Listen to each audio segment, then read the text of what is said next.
ऋषिमुनियों की पावन धरती, देश धर्म का नाता है। कहते सारे लोग यही है, वो हमारी माता है। जाग उठो ओ भारतवासी, जाग उठो ओ भारतवासी, गौ पर छुरियां चलती हैं। बंद करो गौ माँ की हत्या, सारी जनता कहती है। बंद करो गौ माँ की हत्या, सारी जनता कहती है।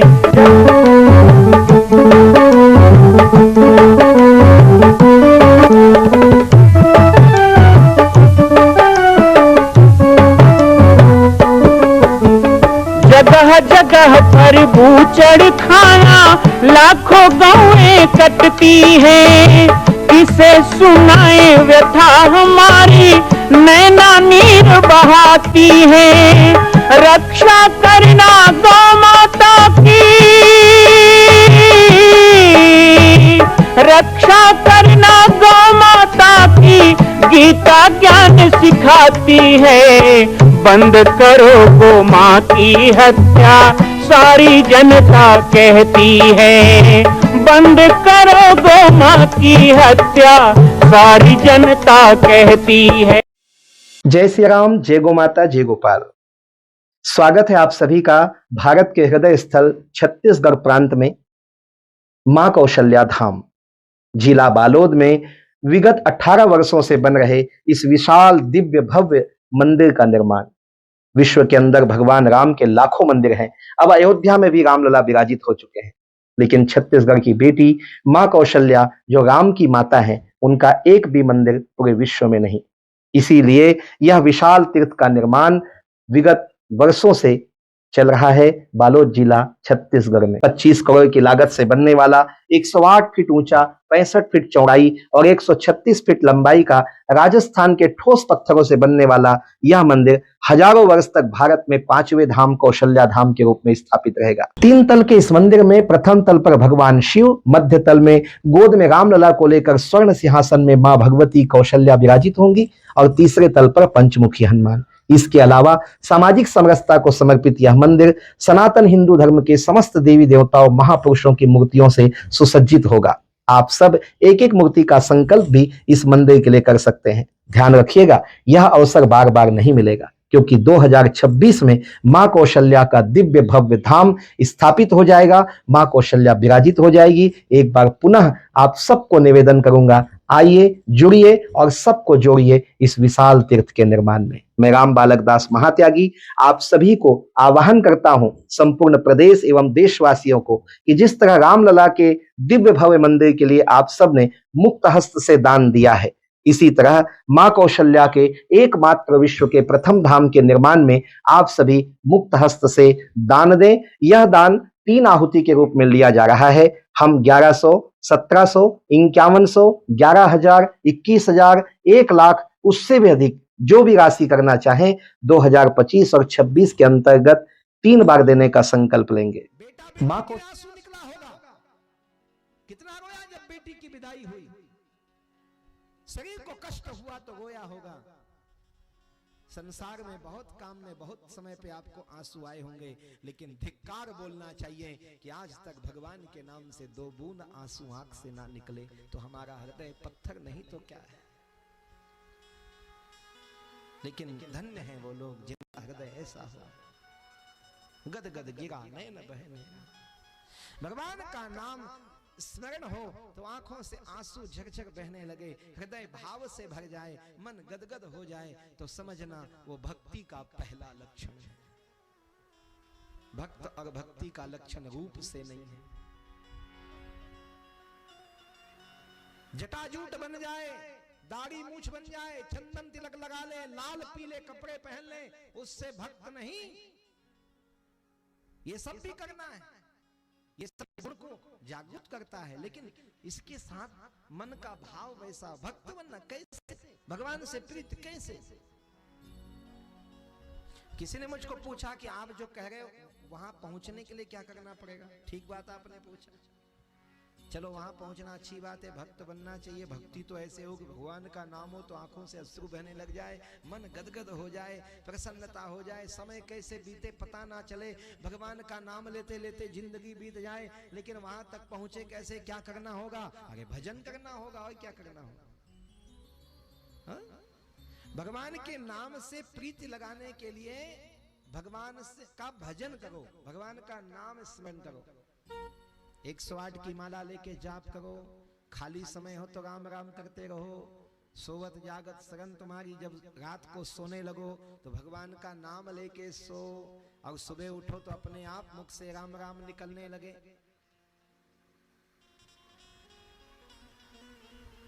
ऐसे नाम पे प्रीति हो। बहुत कठिन है ना, लेकिन होना चाहिए। इस देश में महात्मा गांधी को क्यों महात्मा कहते हैं? गांधी तो बहुत है, लेकिन मोहनचंद करमचंद को गांधी को महात्मा क्यों कहते हैं जानते हो? इसलिए कहते हैं क्योंकि जब गांधी को गोली लगी तो उसके मुख से हे राम निकला। इसीलिए हम कहते हैं कि बापू सच्चे संत थे, वो सच्चे भक्त थे कि अंत समय जिसके मुंह से राम निकला। अंत राम कही आवत नाही, क्या हम मरे तो राम निकलेगा? दूसरे लोगों से तो निकलेगा, जो तुमको उठा के ले जाएंगे उनके मुंह से निकलेगा राम राम सत्य है, राम नाम सत्य है। लेकिन आप जब मरो तो आपके मुख से राम राम कैसे निकाले? उसी को सीख लो तो 7 दिन का कथा पूरा हो जाएगा। क्योंकि मुक्ति तो पाना है, घूम फिर के रामायण सुनोगे तो भी मुक्ति पाना है। तो आखिरी में राम राम निकल जाए, वो तने बता दे महाराज, तन कते कल चढ़ाना है तिल बता, आखिरी दिन चढ़ा दे वो तो चढ़ोतरी, उतने बता। तो एक जन सियान दाई मरत रहे तो सब जनावे राम राम का, दाई राम राम का। कैसे कही? जिंदगी भर तो प्रपंच की बात की है, तो कहां से अंत समय राम राम निकलेगा? जीवन भर दूसरों की निंदा, चारी चुगली, झूठ, छल, कपट, कसम खा खा करके और गाली दे दे के जिंदगी बिताया, गंदी गंदी जुबान बोली, अपने मुंह का ध्यान नहीं रखा, अंत में राम कैसे आएगा? पर आजकल कुछ लोग सोचते हैं आखिरी में राम निकल जाए बस।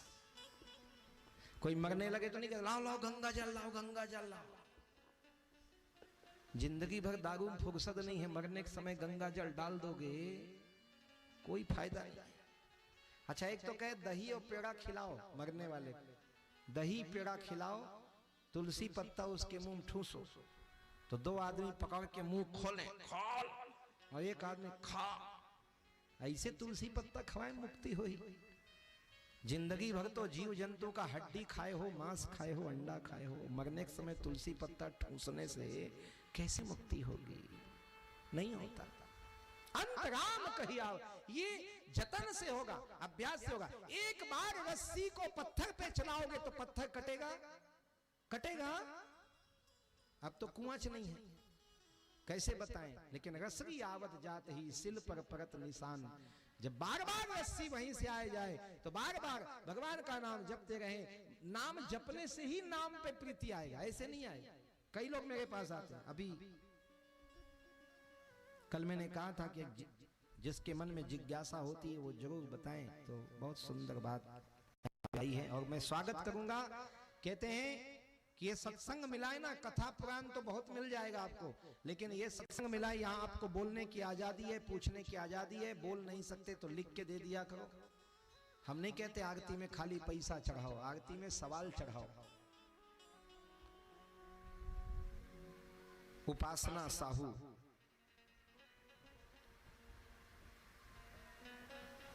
भगवान का भजन करने जाएं, माला जपने जाएं तो मन नहीं लगता तो क्या उसका लाभ मिलेगा? कहते हैं कि मन लगाओ तो कोई चीज का लाभ है, मन ही नहीं लगता तो भजन करने का क्या लाभ है? कृपया प्रकाश डालें। पहले तो इस बहन को बहुत बहुत स्वागत करूं, बहुत अच्छा आपने सवाल। और ये बहुत लोगों के मन में होता है। कई लोग तो कहते हैं भजन करने जाएं तभी नींद आता है। क्या करें? मैं कह सो जाओ, और क्या करोगे? नींद कितना दुर्लभ है पता है? लोग नींद की दवा खा खा के मर रहे हैं। भगवान का नाम लेते हो, नींद आती है तुरंत सो जाओ, ज्यादा है तकिया लेके बैठा करो, आए तो सो। मन की नहीं तन की थकान तो मिटेगी कम से कम। श्रद्धा से नहाओगे तो गंगा स्नान का पुण्य मिलेगा, और बिना श्रद्धा भी नहाओगे तो कम से कम शरीर को ठंडा तो लगेगा। गंगा नहाना कभी बेकार नहीं जाता है, ध्यान देना। हम तो कहते हैं आपको भजन करने में नींद आए तो इससे बढ़िया कुछ नहीं है। आप रात को भजन करते करते खाट में सोया करो, बढ़िया नींद भी आ जाएगी और जितने घंटे सोओगे वो भजन हो जाएगा। लेकिन नहीं, खाट में भगवान का नाम लो तो नींद नहीं आती, और मंदिर में जाके बैठते हैं राम राम राम राम तो ऊँघा सी लगता है। भजन में मन नहीं लगे तो क्या करना चाहिए? ऐसे सवाल कई लोगों के हो सकते हैं। देखिए, भजन में मन ना लगे तो भजन ही करना चाहिए, वही दवा है और कोई दवा नहीं। कैसे मन लगेगा? मैं ताबीज बांध दूं तो लग जाएगा, भभूत दे दूं, क्या करूं जिससे मन लग जाए? नहीं, भजन में मन नहीं लगता, भजन करो लगेगा। धीरे धीरे रे मना धीरे से सब होई, इकट्ठा नहीं होता। अभ्यासेन तो वैराग्य। भगवान कृष्ण गीता में कहते हैं कि मन को वश में करना अर्जुन वायु को वश में करने के समान है। तो फिर कैसे वश में होगा कृष्ण? तो कृष्ण कहते हैं अभ्यास से होगा, वैराग्य से हो। करते रहिए भजन धीरे धीरे धीरे धीरे। एक आदमी तालाब में कूद गया और डूबने लगा। लोगों ने हाथ पैर पकड़ के खींचा, बाहर निकाला। एक आदमी ने कहा उसको डांट के, क्या तैरना नहीं आता? बोले नहीं। तो फिर कूद क्यों गया था? जब तैरना नहीं आता तो क्यों कूद गया? तो उस आदमी ने दोनों कान पकड़े, उठक बैठक लगाया और कहा जब तक तैरना नहीं आएगा अब पानी में पैर नहीं रखूंगा। तब उसने एक थप्पड़ लगाया उसको, कहा मूर्ख, यदि पानी में पैर नहीं रखेगा तो क्या खटिया में तैरना सीखेगा कि सड़क में सीखेगा? भाई तुझे ये कहा जा रहा है कि तैरना नहीं आए तो ना कूदना पानी में, गहरे पानी में, लेकिन कम पानी में तो जाना ही पड़ेगा, तभी तो तैरोगे। ऐसे ही भजन छोड़ दो, कई लोग छोड़ देते, मन नहीं लगे छोड़ दे। माताओं को घर के काम काज में मन नहीं लगे छोड़ देना, सब कपड़ा लत्ता झाड़ू पोछा चूल्हा चौका, हट मन नहीं लगता छोड़ो, खत्म करो। करना पड़ता है ना। आपको नौकरी में मन नहीं लगता तो भी करना पड़ता है ना। खेती किसानी में मन नहीं लगता, करना पड़ता है ना। ये बच्चों को कौन सा स्कूल में मन लगता है? इनका बस चले तो रोज इतवार हो, लेकिन फिर भी मन लगाना पड़ता है ना। या विधि मन को लगावे तो प्रभु पावे। तो भजन में मन लगाने के लिए क्या करें? तो भजन करो।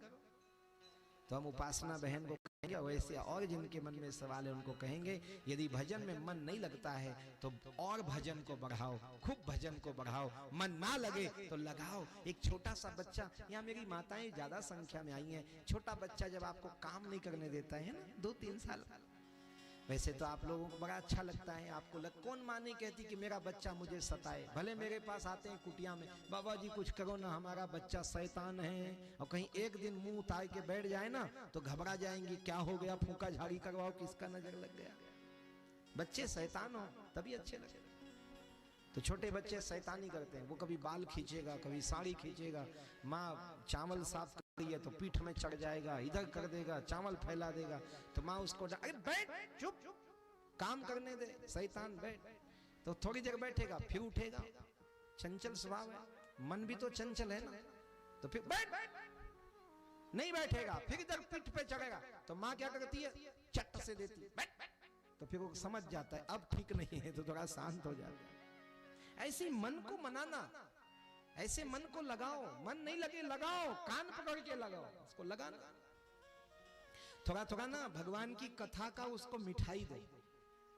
ये मिठाई है, भगवान की कथा मिठाई है। बीच बीच में कहानी सुना देते हैं ना आपको, ये क्या है? ये मिठाई है, वो मन को मनाने के लिए, मन को लगाने के लिए। जैसे बच्चों को आप कहते हैं ना, हाँ इतना पढ़ लोगे तो चॉकलेट देंगे, ऐसे तो वैसे मन को लगाना, थोड़ी थोड़ी मिठाई दी जाती। कई बच्चे दवाई नहीं खाते ना तो उसको पेड़ा में गोली डाल के देना पड़ता है, पेड़ा के अंदर गोली। तो एक बच्चे को ऐसे ही 2 टाइम दिया। डॉक्टर ने कहा अपने बच्चे को दवाई दिया? बोले हाँ ना दिया ना। खाया उसने? अरे पेड़ा में डाल के दे दिया, हम भी बहुत चालाक हैं। तो डॉक्टर ने बच्चे को बुलाया, बेटा, बोले हाँ दवाई खाते हो दोनों टाइम? बोले हाँ। कैसे खाते हो? बोले माँ पेड़ा देती है, खाते हो दोनों टाइम? बोले हाँ खाते हैं ना, लेकिन पेड़ा खाते हैं गुठलू फेंक देते हैं। डॉक्टर ने कहा पेड़ा में गुठलू? वो बेचारी दवाई डाल के देती थी ना। तो हम भी अच्छा अच्छा भगवान की कथा में थोड़ा थोड़ा टॉनिक देते हैं, लेकिन क्या ठीक है ना, आप लोग घर में जाके थूक देते होगे तो कथा कहानी पकड़ लेते होगे, और जो अच्छा बात क्या करना बाबा जी, काम कहे के हमारे काम सुने, ऐसे नहीं करना। ये दृष्टांत सिद्धांत को समझाने के लिए होता है। ये सार है, सार इस कथा का। मां कौशल्या के धाम का निर्माण प्रारंभ हो चुका है, अब 2026 में पूर्ण होने वाला है। अरे अंगद हनुमान नहीं तो गिलहरी तो बनिए। एक छोटा सा संकल्प आप अपने मां भगवती के लिए नहीं कर सकते हैं?